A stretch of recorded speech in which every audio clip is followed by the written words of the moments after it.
बच्चों, तो हम लोग रे ऑप्टिक्स को 30 मिनट्स में कंप्लीट करने वाले हैं। शुरू से अंत तक पूरा वीडियो दिखेगा, कोई भी टॉपिक स्किप नहीं होना चाहिए जिससे एग्जामिनेशन में आज आप रह ना जाएं। तो पूरा वीडियो देखना है। और हाँ, मैं हूं अरविंद सर, और अरविंद एकेडमी चैनल को सुपर इजी फिजिक्स के लिए सब्सक्राइब करना मत भूलिएगा। चलिए स्टार्ट करते हैं। ये रहा रे ऑप्टिक्स इन 30 मिनट्स के अंदर।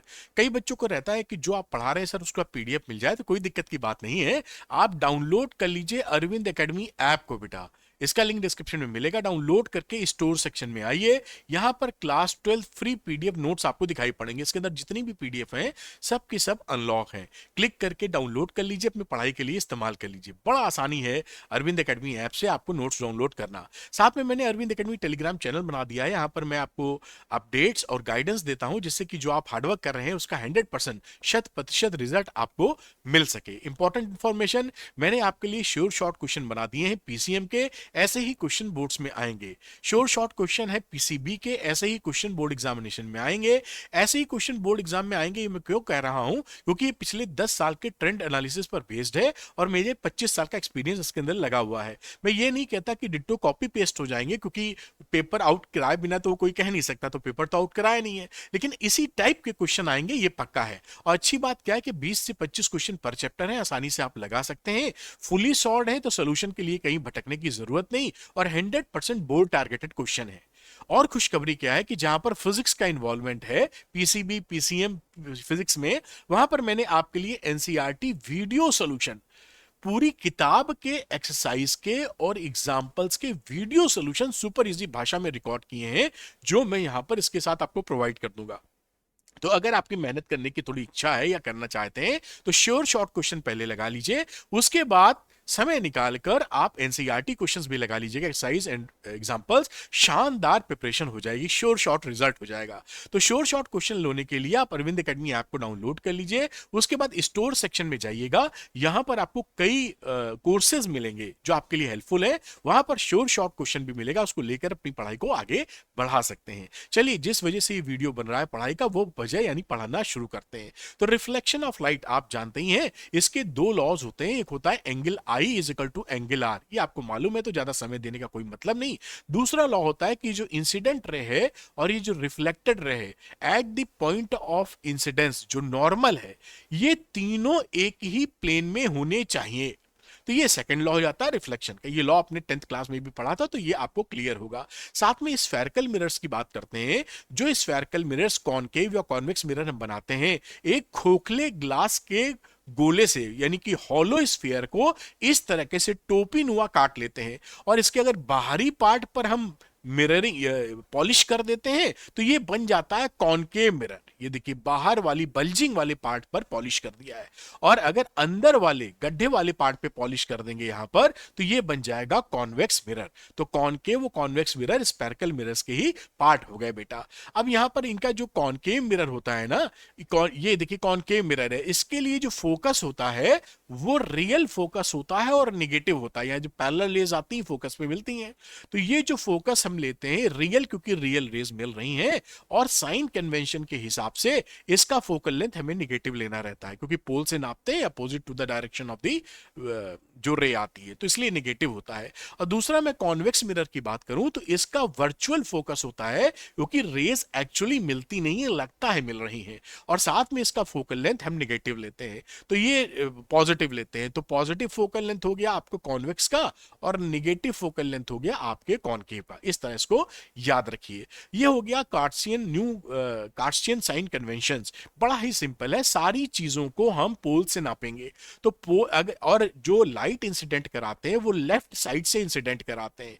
अगर हम पोल से इसी रे की डायरेक्शन में नपाई करें, तो ये पॉजिटिव हो जाती है। ये देखिए, मैंने यहां लिखा भी है, उसी डायरेक्शन में जिस डायरेक्शन में रे देखिए इधर जा रही थी, इधर नापा, और रे की डायरेक्शन की विपरीत डायरेक्शन में अगर नापोगे तो ये निगेटिव हो जाता है। ये निगेटिव लिखा हुआ है। ये कहानी हो गई डिस्टेंस की। रही बात हाइट की, तो प्रिंसिपल एक्सिस ये है, उसके ऊपर नाप रहे हो तो प्लस, और उसको नीचे वाली हाइट है तो नेगेटिव। बस इतना ही new sign Cartesian sign convention system में बहुत ही आसान है। अब एक रिलेशन होता है फोकल लेंथ और रेडियस ऑफ कर्वेचर में। तो जो मिरर्स होते हैं स्मॉल अपर्चर मिरर्स, उसमें रेडियस ऑफ कर्वेचर की वैल्यू 2f के बराबर होती है। ध्यान रखिएगा ये तभी वैलिड होता है जब स्मॉल इस पर अपर्चर मिरर्स हो। अपर्चर क्या होता है? जो आउटर डायमीटर होता है स्फीयर ये मिरर का, उसके डायमीटर को हम बोलते हैं अपर्चर। तो अपर्चर बड़ा होने का मतलब है मिरर बड़ा हो जाना, अपर्चर छोटे होने का मतलब है मिरर छोटा हो जाना। अब देखिए यहां पर क्या है, rules for drawing images by spherical mirrors. Spherical mirror से जो इमेज बनाओगे उसके रूल्स क्या है? तो पहला रूल है कि अगर इंसिडेंट रे कोई पैरेलल टू प्रिंसिपल एक्सेस है तो वो फोकस से निकल जाती है। दूसरा, अगर फोकस से कोई रे आ रही है तो पढ़कर वो नॉर्मल चली जाएगी। नंबर 3, अगर सेंटर ऑफ कर्वेचर से वो आ रही है तो जिस रास्ते वो आ रही है उसी रास्ते लौट जाएगी। नंबर 4, इंसिडेंट रे अगर पोल पे हिट कर रही है तो ये जो प्रिंसिपल एक्सेस और ये रे के बीच में जो एंगल है ये, और जो रिफ्लेक्टेड रे और प्रिंसिपल एक्सेस के बीच एंगल है आर, वो हमेशा बराबर रहता है। ये 4 रूल्स का हम इस्तेमाल करते हैं इमेज फॉर्मेशन में। अब इमेज फॉर्मेशन जल्दी से देख लेते हैं। देखिए अगर हमारा इमेज, ये हम किसके लिए बात कर रहे हो? कॉनकेव मिरर के लिए। अगर यहां पर बियॉन्ड सी है, यानी आपका जो ऑब्जेक्ट रखा है वो सी से दूर है, तो इसकी इमेज बनती है सी और एफ के बीच में रियल इन्वर्टेड स्मॉल। एक रे पैरेलल जा रही है जो कि फोकस से चली गई, दूसरी वाली फोकस से जा रही है जो पढ़ के पैरेलल हो गई। किसी भी इमेज को बनने के लिए कम से कम 2 रे का इंटरसेक्ट करना जरूरी है। यहां पर इंटरसेक्शन हो गया, ये इमेज फॉर्मेशन हो गया। तो इमेज कहां बनी? Between C and F. Real बनी क्योंकि रियल रेज यहां पर हिट कर रही हैं, काट रही हैं। और इन्वर्टेड, जब भी इन्वर्टेड होगा रियल बनेगी, जब भी रियल होगा इन्वर्टेड बनेगी। इन्वर्टेड मतलब उल्टी। और स्मॉलर देन ऑब्जेक्ट बना। दूसरा, ऑब्जेक्ट अगर सी पर है तो हम देखते हैं सेम साइज की इमेज बन जाती है उसी जगह। तो at C real inverted same size object. अगर ऑब्जेक्ट एफ और सी के बीच में, देखिए एफ में और सी के बीच में जैसे जैसे आप मिरर के करीब जा रहे हैं वैसे वैसे इमेज दूर जाती है मिरर से और बड़ी होती जाती है। तो यहां पर ये बन जाता है बियॉन्ड सी। ये इमेज बन गई बियॉन्ड सी, रियल है, इन्वर्टेड है और लार्जर देन दी ऑब्जेक्ट है। ये प्रॉपर्टीज लिखनी जरूरी पड़ती हैं। अब ऑब्जेक्ट अगर एफ एंड पी पे ले लें आप, एफ एंड फोकस और पोल के बीच में, तो ये स्पेशल केस बन जाता है। यहां पर जिसका इमेज है वो वर्चुअल बनता है बेटा। यानी यहीं पर देखिए बन रहा, इसके पीछे बन रहा है मिरर के, ये वर्चुअल होता है, इरेक्ट होता है और लार्जर देन दी ऑब्जेक्ट होता है। इन case of concave mirror, concave mirror में एक ही केस ऐसा होता है जब इमेज आपका वर्चुअल बने। कब? जब आपका फोकल लेंथ और पोल के बीच में ऑब्जेक्ट रखा हो। और हम बात कर लेते हैं यहां पर कि formation of image by convex mirror. तो कॉन्वेक्स मिरर की अगर हम बात करें यहां पर, तो कॉन्वेक्स मिरर में हमेशा जो आपका इमेज बनेगा वो वर्चुअल होगा और इरेक्ट होगा बेटा, और स्मॉलर देन दी ऑब्जेक्ट होगा। ये कहानी यहां पर रहती है, इसको भी पकड़ के यहां पर ऐसे रखिए। आगे चलते हैं हम लोग मिरर फॉर्मूला एंड मैग्निफिकेशन की बात यहां करते हैं। तो मिरर फॉर्मूला होता है 1/v + 1/u = 1/f। और लीनियर मैग्निफिकेशन क्या होता है? Height of image upon height of object, यानी v - v/u। तो मिरर फॉर्मूले दोनों को आप याद करके रखेंगे। साथ में रिफ्रैक्शन की बात करते हैं, तो रिफ्रैक्शन के लॉज भी आप कई बार पढ़ चुके हैं, मैं याद दिला देता हूं कि यहां पर जो इंसिडेंट रे होती है और जो रिफ्रैक्टेड रे है at the point of incidence, जो नॉर्मल है, ये तीनों एक प्लेन में होना चाहिए, पहला लॉ। दूसरा लॉ क्या बोलता है? Sine i upon sine r is equal to n/1 या 1/2, यानी refractive index of medium 2 with respect to 1। इसे बोलते हैं स्नेल्स लॉ। तो sine i by sine r जो होता है वो कांस्टेंट होता है, जिसे हम refractive index of medium 2 with respect to medium 1 बोलते हैं। ये सेकंड लॉ है रिफ्रैक्शन का। अब रिफ्रैक्टिव इंडेक्स के फॉर्मूले जो काफी इंपॉर्टेंट है, अक्सर इसमें से कुछ ना कुछ सवाल आपके जरूर एग्जामिनेशन में पूछ लिए जाते हैं। तो refractive index of 2 with respect to 1 निकालेंगे तो μ2/μ1 लिख सकते हैं। जहां पर कुछ नहीं लिखा होता उसका मतलब होता है एयर। इसको बोलते हैं एब्सोल्यूट रिफ्रैक्टिव इंडेक्स, जब एयर के रिस्पेक्ट में लेते हैं। और ये v1/v2 यानी वेलोसिटी या speed in one medium upon speed in second medium, इसका रेशियो भी refractive index of 2 with respect to 1 आता है, या λ1/λ2। अब देखिए कॉम्बिनेशन ऑफ मीडिया की बात करें तो रिफ्रैक्टिव इंडेक्स अगर हमें दिया है तीसरे मीडियम का विथ रिस्पेक्ट टू 2, तो इसको आप विथ रिस्पेक्ट टू 1 चेंज कर सकते हैं इस फॉर्मूले से। Refractive index of third with respect to 1, refractive index of 2 with respect to 1, इसको ध्यान रखिएगा। और जो रिफ्रैक्टिव इंडेक्स होता है, ये जो क्वांटिटी है, उसका ना कोई यूनिट होता है ना कोई डायमेंशन होता है। तो नो यूनिट्स नो डायमेंशन, किसके लिए? रिफ्रैक्टिव इंडेक्स के लिए बेटा। अब रियल एंड अपेरेंट डेप्थ की बात करते हैं। मान लीजिए क्या होता है रिफ्रैक्शन में, क्या होता है, यहां पर कोई ऑब्जेक्ट रखा है, पानी भरा हुआ है, आप देख रहे हैं, तो इसकी इमेज ना थोड़ी ऊपर उठ जाती है ड्यू टू रिफ्रैक्शन। तो ये आपको इमेज, यानी इसका इमेज यहां दिख रहा है, तो इतनी अपेरेंट डेप्थ दिखती है और असल में इतनी है। तो अगर आप real depth upon apparent depth ले लें तो ये रिफ्रैक्टिव इंडेक्स का फॉर्मूला बन जाता है। रियल डेप्थ कितनी है? ए ओ, और अपेरेंट कितनी है? ए आई। फिर बात करते हैं नॉर्मल शिफ्ट, यानी इतना, ये कितना खसक गया है नॉर्मली ऊपर। तो ओ और I, O I is the normal shift. इसका फॉर्मूला क्या होता है? D is equal to normal shift is equal to T1 - 1 upon mu. T क्या है? रियल डेप्थ, और म्यू है refractive index of this transparent medium. अगर यहां पर हम कई मीडियम्स को इस्तेमाल कर लें, ये तो केवल मान लीजिए पानी भरा या कोई और एक चीज भरी है, ग्लिसरीन है, पानी है, तारपीन का तेल है, तो उस समय नॉर्मल शिफ्ट निकालेंगे तो सारी शिफ्टों को आपस में जोड़ देते हैं। तो D is equal to T1 - 1 upon mu 1 plus T2 - 1 upon mu 2 and so on. तो इससे आप नॉर्मल शिफ्ट निकाल सकते हैं बेटा। अब अगली बात करते हैं टोटल इंटरनल रिफ्लेक्शन। बड़ा इंपॉर्टेंट टॉपिक है, इससे कुछ ना कुछ आपके यहाँ आता जरूर है, जिसे आप TIR बोलते हैं। तो दिस इज TIR। अब यहां पर देखिए क्या हो जाएगा कि आप रे जो है वो डेंसर मीडियम से रेरर मीडियम की तरफ जा रही है, ये कंडीशन होती है TIR की, याद रखिएगा। तो डेंसर से रेरर में अगर सीधे चली गई, एंगल जो रहा I90 रहा, तो RB90 सीधे चली गई। अगर कोई आई एंगल आपने बनाया तो ये जिस रास्ते जा रही थी उसने रेरर मीडियम में अवे फ्रॉम नॉर्मल चली गई, ये नॉर्मल रिफ्लेक्शन हो गया।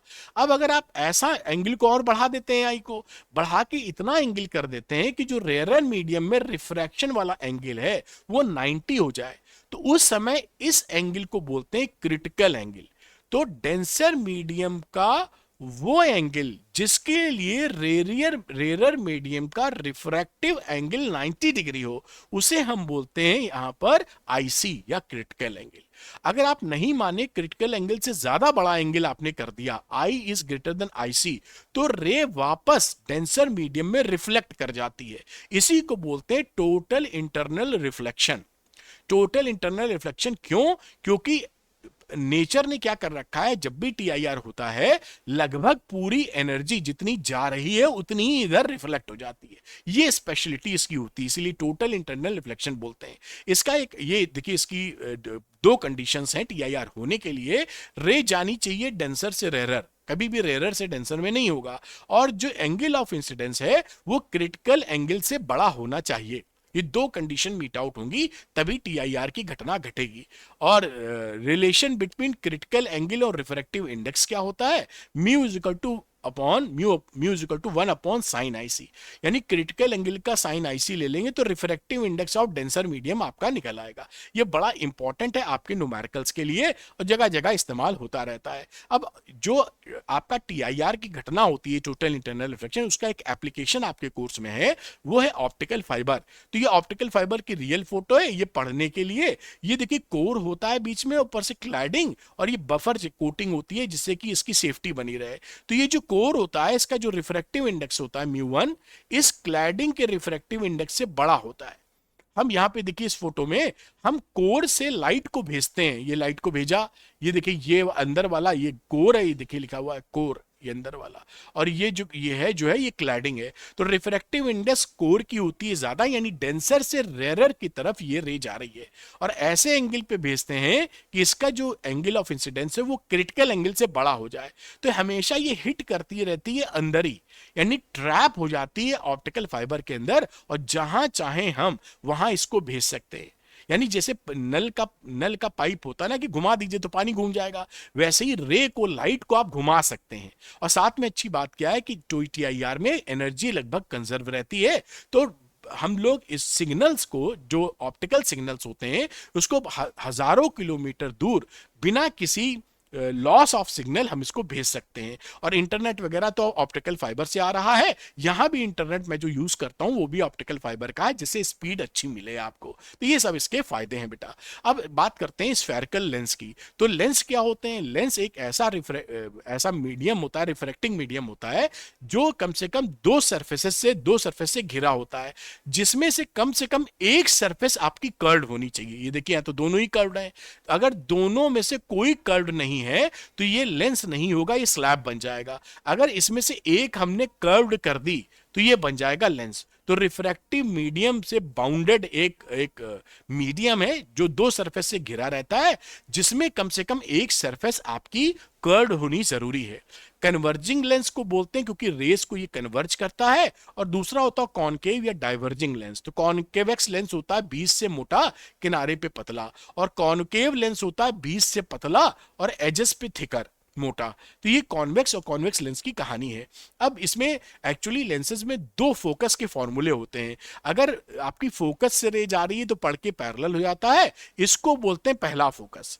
और इसी तरीके से यहां पे रेस पड़ रही है जो फोकस की तरफ आ रही है, this is first focus. Second focus क्या होता है? Rays parallel to the principal axis है, मीट कर रही है फोकस पे।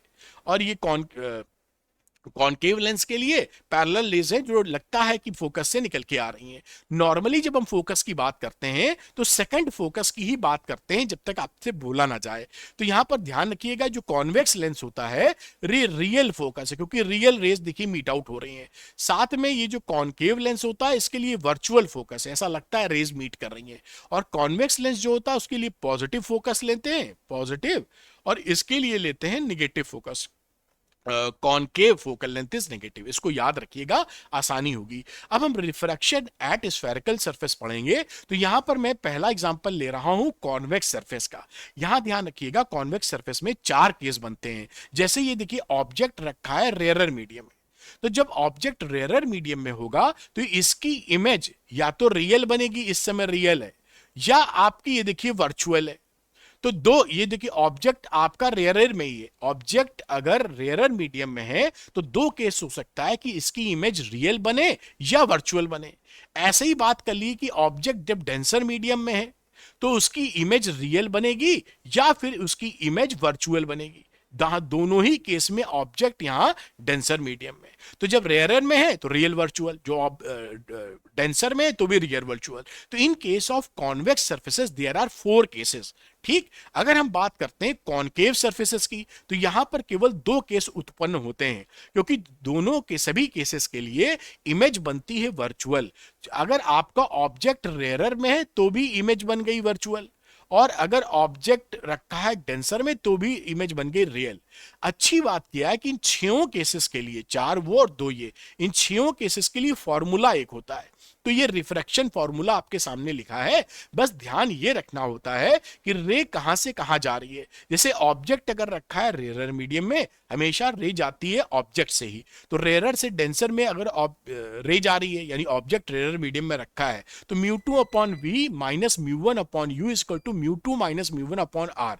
ये फॉर्मूला इस्तेमाल करेंगे। μ1 है refractive index of rarer medium, μ2 है refractive index of denser medium. और अगर यहां पे ऑब्जेक्ट डेंसर मीडियम में रखा है, यानी रे डेंसर टू रेयरर जा रही है, तो इसी का μ2 μ1 इंटरचेंज कर देते हैं। तो देखिए μ1 upon we minus μ2 upon u, μ1 minus μ2 upon R. और सारी वैल्यूज यहां पर वी यू आर जो है विथ साइन यहां पर आप पुट करोगे, ये रिफ्रैक्शन का फॉर्मूला हो जाता है। इसी रिफ्रैक्शन के फॉर्मूले से आप लेंस मेकर्स फॉर्मूला निकालते हैं। लेंस मेकर्स फॉर्मूला लेंस बनाने के काम आता है, इसीलिए लेंस मेकर्स फॉर्मूला बोलते हैं। ये R1 R2 को चेंज करके F आप डिजाइन कर सकते हैं, और 1 अपॉन F होता है पावर। तो जितनी भी पावर का लेंस चाहिए R1 R2 को एडजस्ट करके आप बना सकते हैं। तो यहाँ 1 upon F equal to μ2 minus μ1 upon μ1, 1 upon R1 minus 1 upon R2, ये है लेंस मेकर्स फॉर्मूला। अगर पहला मीडियम आपका एयर है तो यहाँ μ1 की जगह आप 1 पुट कर देंगे, क्योंकि एयर का रिफ्रैक्टिव इंडेक्स होता है 1। तो ये फॉर्मूला रिड्यूस हो जाएगा, 1 upon F equal to μ1 minus 1, 1 upon R1 minus 1 upon R2। इस तरीके से लेंस मेकर फॉर्मूला बन जाएगा। अब रूल्स, इमेज फॉर्मेशन के रूल्स आपके लेंसेज में क्या है, तो अगर ये पैरेलल टू प्रिंसिपल एक्सेस है तो फोकस से चली जाएगी, अगर फोकस से आ रही है तो पैरेलल टू प्रिंसिपल एक्सेस चली जाएगी, और अगर यहां पर ऑप्टिकल सेंटर से जा रही है तो सीधे निकल जाएगी। ये 3 रूल आपको ध्यान रखने हैं। अब इमेज फॉर्मेशन कर लेते हैं। तो ये कॉन्वेक्स लेंस के लिए बात कर रहे हैं। अगर ऑब्जेक्ट रखा है 2f से दूर, बियॉन्ड 2f, तो इसका इमेज बन जाता है f और 2f के बीच में। देखिए, एक रे पैरेलल भिजवाइए, फोकस से चली गई, दूसरे ऑप्टिकल सेंटर से सीधी चली गई, जहां काटेंगी वहां इमेज फॉर्मेशन। तो इमेज बनेगा रियल, इन्वर्टेड और स्मॉलर। ध्यान रखिएगा, जब भी उल्टा बनेगा रियल बनेगा, या रियल बनेगा तो उल्टा बनेगा, और यहां पे स्मॉलर है। अब जैसे ऑब्जेक्ट आ गया 2f पर, तो ऑब्जेक्ट अगर 2f पर है तो इसका इमेज भी 2f पर बनता है, सेम साइज का होता है, रियल होता है, इन्वर्टेड होता है। अब अगर ऑब्जेक्ट 2 और f के बीच में जैसे जैसे आप ऑब्जेक्ट को लेंस के करीब लाएंगे, इसका इमेज लेंस से दूर भागेगा और बड़ा हो जाएगा। ये देखिए 2f से दूर चला गया तो इमेज हुई रियल, इन्वर्टेड और लार्जर देन दी ऑब्जेक्ट, है ना। अब यहां पर object between f and o है, ये देखिए फोकल लेंस और O के बीच में रखा है, ऑप्टिकल सेंटर के बीच में, तो इसका बन जाता है वर्चुअल इमेज, जो कि बड़ी होती है, इरेक्ट होती है, वर्चुअल और लार्जर होती है। ये स्पेशल केस है इसका, ये भी ध्यान रखिएगा कि कॉन्वेक्स लेंस में एक ही केस होता है जब आपको वर्चुअल इमेज बने, जब ऑब्जेक्ट फोकस और ऑप्टिकल सेंटर के बीच हो। और यहां पर बात करते हैं ऑब्जेक्ट इन एनी पोजीशन, किस केस के लिए, कॉनकेव लेंस के लिए। कहीं भी रखोगे हमेशा वर्चुअल इमेज का फॉर्मेशन होता है, और डिमिनिश्ड, वर्चुअल, इरेक्ट और छोटा बनेगा हमेशा इसके अंदर। तो ये इमेज फॉर्मेशन हो गया बेटा। अब लेंस मेकर्स, ये जो थिन लेंस फॉर्मूला क्या होता है, 1/v minus 1/u is equal to 1/f।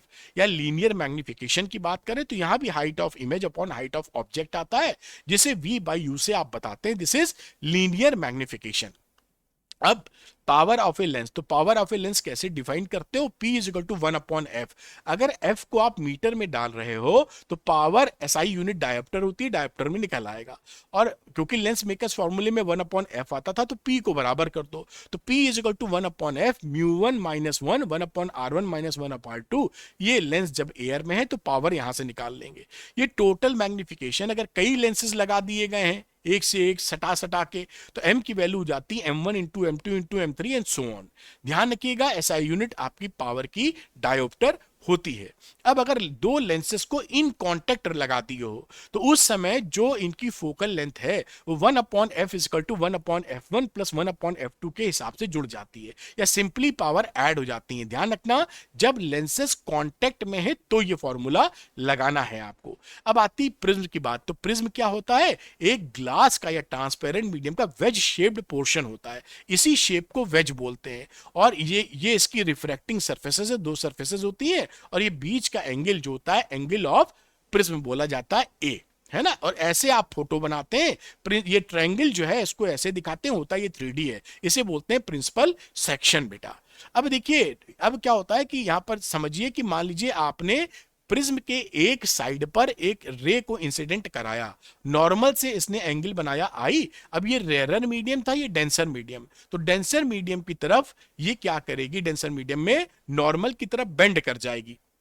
तो ये सीधी जाने की तरफ, ये पीली वाली लाइन देखिए बेंड कर गई नॉर्मल की तरफ। अब ये डेंसर मीडियम है, रेयर है। अब वापस यहां से जब निकलेगी तो नॉर्मल आपने खींच दिया व्हाइट कलर से, ये सीधी जानी थी लेकिन अवे फ्रॉम नॉर्मल चली गई। सिंपल बात याद रखें, तो प्रिज्म में जो रे आती है हमेशा बेस की तरफ बेंड करती है, ये सीधे गई, बेस की तरफ बेंड कर गई, फिर बेस की तरफ बेंड कर गई।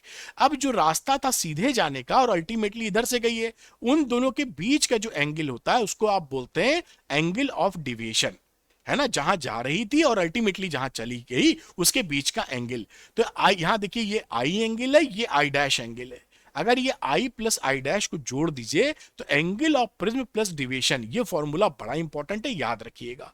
ये जो डेल्टा होता है ये डिपेंड 4 चीजों पे करता है मेनली। एक तो एंगल, ये पूछा बहुत जाता है, very important, angle of incidence, कितना आई आपने रखा है, प्रिज्म का रिफ्रैक्टिव इंडेक्स क्या है, या मटेरियल ऑफ द प्रिज्म क्या है, किस कलर की लाइट ली है आपने, लाल पीली नीली, दूसरा एंगल ऑफ प्रिज्म कितना है। इन चार चीजों पे डेल्टा डिपेंड कर जाता है, तो इसको बदलेंगे तो डेल्टा बदल जाएगा। अब आता है एंगल ऑफ मिनिमम डेविएशन। तो जब क्या करते हैं, हम एक ग्राफ खींचते हैं, इसका एक्सपेरिमेंट भी आप करते हैं। एक तरफ तो डेल्टा दिखाते हैं एंगल ऑफ डेविएशन, और एक तरफ एंगल ऑफ इंसिडेंस। धीरे धीरे एंगल ऑफ इंसिडेंस बढ़ाते हैं तो क्या देखते हैं कि डेल्टा कम होता जा रहा है। उसके बाद एक ऐसा पॉइंट मिलता है जहां पर डेल्टा सबसे कम आता है, वो उसे बोलते हैं एंगल ऑफ मिनिमम डेविएशन। फिर आप उससे ज्यादा बढ़ा देते हैं एंगल ऑफ इंसिडेंस, तो वापस डेल्टा बढ़ने लगता है। तो यहां पर एक ही यूनिक वैल्यू मिलती है जहां डेल्टा सबसे कम होता है, उसी को बोलते हैं एंगल ऑफ मिनिमम डेविएशन। यहां खास बात क्या होती है, आई और आई डैश और आर डैश बराबर हो जाते हैं। ये देखिए एंगल आई है, ये आई डैश, ये बराबर हो जाएगा। ये एंगल आर और ये एंगल आर डैश है, ये भी बराबर हो जाएगा। और उस समय ये जो रे होती है ये बेस के पैरेलल होती है एंगल ऑफ मिनिमम डेविएशन में। इसको याद रखिएगा, कई जगह इसका इस्तेमाल होता हुआ आपको दिखेगा। अब दूसरी बात कि relation between refractive index and angle of minimum deviation. अगर आप एंगल ऑफ मिनिमम डेविएशन जानते हैं तो रिफ्रैक्टिव इंडेक्स निकाल सकते हैं। Mu is equal to sine A plus delta M upon 2 upon sine A by 2। ये आपका एक बड़ा इंपॉर्टेंट फॉर्मूला है, न्यूमेरिकल्स में भी कई जगह इस्तेमाल होता दिखेगा। और स्मॉल एंगल्ड प्रिज्म के लिए जहां पर ए की वैल्यू छोटी हो तो डेल्टा की वैल्यू होती है म्यू माइनस 1 इंटू ए। ये एंगल स्मॉल एंगल्ड प्रिज्म के लिए काम कर जाता है।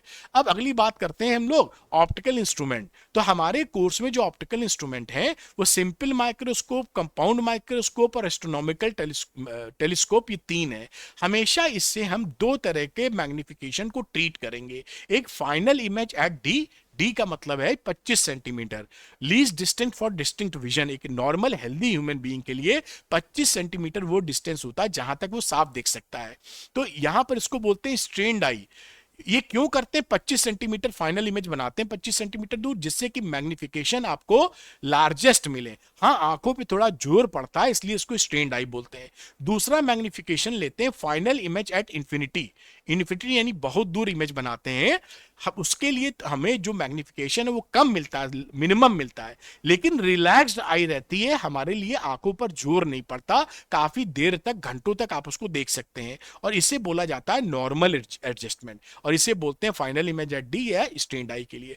यहां पर ध्यान रखिएगा, ये जो एम है, ये मैग्निफिकेशन जो है, ये लीनियर मैग्निफिकेशन नहीं है जो आपने मिरर या लेंस में पढ़ा था एम। ये एंगुलर मैग्निफिकेशन होता है, या इसको magnifying power of the optical instrument बोलते हैं। Angular magnification is completely different from linear magnification. उम्मीद है ये बात समझ में आई होगी। सिंपल माइक्रोस्कोप की बात करें तो एक कॉन्वेक्स लेंस ही सिंपल माइक्रोस्कोप होता है। अब उसका फाइनल इमेज देखिए, अगर आप डी पर बन रहा है final image at least distinct of distinct vision, तो उस समय जो मैग्नीफाइंग पावर होती है 1 प्लस डी बाई एफ मिलेगी, फाइनल इमेज एट डी। और अगर इंफिनिटी पे बना देंगे फाइनल इमेज तो उस समय मैग्नीफाइंग पावर मिलेगी D by F. Final image कहां बन रही है, इन्फिनिटी के ऊपर। और इसमें क्या रहता है, एनसीईआरटी के हिसाब से इसकी जो मैग्नीफाइंग पावर होती है वो मैक्सिमम 9 हो सकती है। वैसे तो 4-5 से ऊपर नहीं होती, लेकिन लिखा है 9 से या 9 से कम होगी। तो अगर किसी चीज को बहुत बड़ा देखना है तो सिंपल माइक्रोस्कोप से काम नहीं हो पाएगा। उसके लिए आप बनाते हैं कंपाउंड माइक्रोस्कोप, और कंपाउंड माइक्रोस्कोप की जो मैग्नीफाइंग पावर होती है एक अच्छे कंपाउंड माइक्रोस्कोप की 1000 गुना तक बड़ा दिखा सकता है। इसमें दो लेंस होते हैं, ऑब्जेक्टिव जो ऑब्जेक्ट के पास होगा जिसको देखना है, और आई पीस जो आंखों के पास होता है। तो दो लेंसेस हो गए, objective and eyepiece. Larger magnification के लिए सॉरी, लार्जर मैग्निफिकेशन के लिए एफओ एंड एफई दोनों का फोकल लेंथ छोटा होना चाहिए बेटा। साथ में एक और इंपॉर्टेंट चीज की, छोटा होते हुए भी जो आई पीस का फोकल लेंथ है वो ऑब्जेक्टिव से बड़ा होता है, जिससे कि फील्ड ऑफ व्यू आपको बड़ा मिल सके। ये पूछते भी हैं और जानकारी भी आपको होनी चाहिए कि आई पीस इसका फोकल लेंथ ऑब्जेक्टिव से बड़ा होगा, जिससे फील्ड ऑफ व्यू ज्यादा एरिया आप देख पावे। ठीक है। मैग्निफिकेशन ऑफ कंपाउंड माइक्रोस्कोप, ये देखिए, अगर फाइनल इमेज डी पर बन रहा है तो मैग्नीफाइंग पावर होगी VO upon UO 1 plus D upon F E. और ये माइनस एल विथ साइन कह दीजिए, साइन में माइनस प्लस का इतना ही मतलब होता है कि फाइनल इमेज उल्टी है कि सीधी, इसके चक्कर में ज्यादा ना फंसिएगा। तो m is equal to minus L upon F O one plus D upon F E. L क्या होता है? ट्यूब ऑफ लेंथ या ट्यूब लेंथ, यानी दो लेंसेस के बीच की दूरी, इसको आप बोलते हो एल। तो ये कुछ नहीं है, ट्यूब लेंथ है या माइक्रोस्कोप की लेंथ है। तो एल को लिख सकते हो वीओ, जहां पर ये देखिए वीओ, और यहां से यहां तक यूओ, इसको जोड़ दीजिएगा न्यूमेरिक वैल्यू तो एल मिल जाएगी। तो फाइनल इमेज एट डी में ये, और फाइनल इमेज अगर इंफिनिटी पे बन रही है तो minus L upon F O into D upon F E. L की वैल्यू आप जान ही रहे हैं, वीओ प्लस एफ ई। यहां पर ये वैल्यू हो जाएगी यहां से यहां तक वीओ, और यहां से ये फोकल लेंथ पे होगा तभी इंफिनिटी पर इमेज बनेगी। ये हो गया एफ ई, इसकी न्यूमेरिक वैल्यू जोड़ देंगे तो ट्यूब लेंथ या कंपाउंड माइक्रोस्कोप की लेंथ आपको मिल जाएगी। अब बात करते हैं टेलीस्कोप। जो कंपाउंड माइक्रोस्कोप या माइक्रोस्कोप था वो इसलिए था कि हम पास की चीजों को बड़ा देख सके। अभी टेलीस्कोप हमारी मदद करता बहुत दूर की चीजों को देखने के लिए। तो टेलीस्कोप, ये थोड़ा मैंने माइंड मैप सा बना दिया है, एक है रिफ्रैक्टिंग टेलीस्कोप और एक है रिफ्लेक्टिंग टेलीस्कोप। रिफ्रैक्टिंग टेलीस्कोप दो प्रकार के होते हैं। एस्ट्रोनॉमिकल, जो सूरज चांद सितारे देखने के काम में आते हैं, एस्ट्रोनॉमी में जो चीजें होती हैं। एक होता है टेरेस्ट्रियल, जो जमीन से जमीन पर देखते हैं, जैसे हिमालय पर्वत को आप देखेंगे जमीन से जमीन पर, वो टेरेस्ट्रियल टेलीस्कोप है। और रिफ्लेक्टिंग टेलीस्कोप में रिफ्रैक्शन ना होकर रिफ्लेक्शन होता है, न्यूटोनियन या कैसिग्रेन। इसका फोटो या डायग्राम आपके एग्जाम में पूछा जाता है। तो एस्ट्रोनॉमिकल जो टेलीस्कोप होगा वो हेवनली बॉडीज को देखने में काम आएगा। दो लेंसेस हो गए, ऑब्जेक्टिव एंड आईपीस, साथ में एफओ की वैल्यू एफई से बड़ी रहती है। यहां पे देखिए मैंने लिख दिया है जैसे आप कोरिलेट कर पाए। टेलीस्कोप में एफओ बड़ा रहता है, कंपाउंड माइक्रोस्कोप में एफई बड़ा रहता है, जिससे दोनों में डिफरेंशिएट कर सकें। अपर्चर जो है फोकल लेंथ का बड़ा होता है टेलीस्कोप में अपर्चर ऑफ एफई से, जिससे कि ब्राइट इमेज आप देख सके। जितना बड़ा अपर्चर ज्यादा होगा ऑब्जेक्टिव का, ज्यादा लाइट गैदर करेगा और आपको ज्यादा ब्राइट इमेज दिखाई पड़ेगी। अब मैग्नीफाइंग पावर एस्ट्रोनॉमिकल टेलीस्कोप में क्या होता है, जब फाइनल इमेज डी पर बनता है, ये देखिए फाइनल इमेज यहां बना है, ये डी पर बना है, उस समय मैग्नीफाइंग पावर होती है minus F O upon F E one plus F E upon D. और जब फाइनल इमेज इंफिनिटी पे बनती है, देखिए वापस इंफिनिटी पे बन रही है फाइनल इमेज, तो उस समय मैग्नीफाइंग पावर होगी minus F O upon F E. इसको याद रखिएगा। और एक बात और ध्यान रखिएगा, कंपाउंड माइक्रोस्कोप या टेलीस्कोप का डायग्राम एक आपके एग्जाम में जरूर आता है, तो आप प्रैक्टिस कर लीजिएगा माइक्रोस्कोप और टेलीस्कोप के डायग्राम की, आपको बनाने को आवेगा। अगली बात करते हैं रिफ्लेक्टिंग टेलीस्कोप की। तो रिफ्लेक्टिंग टेलीस्कोप में रिफ्रैक्शन होता है, तो यहां पर एक बड़ा सा कॉनकेव मिरर लेते हैं, मेटल शीट लेते हैं, उसके ऊपर पोत देते हैं या चमकीला लेवल लगा देते हैं। ये पैरेलल रेज आ रही हैं इंफिनिटी से, टकराती हैं, कन्वर्ज होना चाहती हैं इसकी फोकल लेंथ पे, उससे पहले ही एक प्लेन मिरर रख देते हैं 45 डिग्री पर, जो इसको हिट कर जाती है रेज, और फिर हम यहां पर आईपीस से देख लेते हैं। इसमें जैसे न्यूटोनियन रिफ्लेक्टिंग टेलीस्कोप है, इसका डायग्राम आपसे पूछा जाता है, तो डायग्राम की तैयारी कर लीजिएगा बस, और कुछ जानने की जरूरत नहीं। दूसरा, रिफ्लेक्टिंग टेलीस्कोप में कैसे ग्रैंड रिफ्लेक्टिंग टेलीस्कोप होता है, यहां पर एक पैराबोलाइडिकल ऑब्जेक्टिव मिरर यूज करते हैं। ये देखिए, तो ये इंफिनिटी से रेज आ रही है पैरेलल, ये हिट करती हैं और फोकस पे मिलना चाहती हैं, क्योंकि इंफिनिटी से आ रही हैं, उसके बीच में ही हम एक सेकेंडरी मिरर लगा देते हैं, तो यहां पर कॉन्वेक्स मिरर लगा देते हैं, इस पे हिट करता है और यहां पर एक छेद कर देते हैं पैराबोलाइडिकल में, उससे ये रेज जाती है और आईपीस से हम देख लेते हैं। तो इसका भी डायग्राम कैसिग्रेन रिफ्लेक्टिंग टेलीस्कोप पर तैयार करके रखिएगा, डायग्राम ही आपसे पूछा जाएगा। अब एडवांटेजेस क्या होते हैं रिफ्लेक्टिंग टेलीस्कोप के ओवर रिफ्रैक्टिंग? रिफ्लेक्टिंग टेलीस्कोप में कुछ फायदे हैं। पहला है ब्राइट इमेज बनती है, क्योंकि रिफ्लेक्शन होता है तो ज्यादा लाइट गैदर कर सकते हैं, क्योंकि रिफ्लेक्शन के लिए बड़े आप मिरर्स बना सकते हैं। साथ में एब्जॉर्प्शन ऑफ लाइट भी कम होता है। रिफ्रैक्शन में लेंस के अंदर से रे जाती है तो एब्जॉर्प्शन ज्यादा होता है, तो ब्राइटर इमेज बनती है। हाई रिजॉल्विंग पावर होता है इसके अंदर, जैसे दो चीजों की, तो तारे वारे बहुत पास पास होते, दूर दूर होते हैं लेकिन दिखते पास पास हैं, तो आप डिफरेंशिएट कर सके कि दो अलग अलग तारे हैं या जो भी चीज आप देख रहे हैं, तो रिजॉल्विंग पावर हाई मिल जाती है। और क्रोमैटिक एबेरेशन से फ्री होता है ये, क्रोमा यानी कलर फैलते नहीं, क्योंकि जो कलर फैलने का प्रॉब्लम है वो रिफ्रैक्शन में होता है, रिफ्लेक्शन में कलर नहीं फैलते। यहां पर जो स्फेरिकल एबेरेशन है उसको भी हम खत्म कर देते हैं पैराबोलाइडिकल मिरर यूज करके। इस तरीके से आप इसका इस्तेमाल कर सकते हैं। खत्म करने से पहले पूरी चीज रिवाइज करा दी। श्योर शॉर्ट क्वेश्चन पीसीएम के लिए ऐसे ही क्वेश्चन बोर्ड एग्जामिनेशन में आएंगे, पीसी के लिए पीसीबी के लिए ऐसे ही क्वेश्चन बोर्ड्स में आएंगे। फिजिक्स केमिस्ट्री मैथ्स बायोलॉजी के अलग अलग भी हैं और पीसीएम भी एक साथ भी है। ऐसे ही क्वेश्चन बोर्ड्स में आएंगे। ऐसा मैं क्यों बोल रहा हूं, क्योंकि ये पिछले 10 साल की ट्रेंड एनालिसिस पर बेस्ड है और मेरे 25 साल का एक्सपीरियंस इसमें लगा है।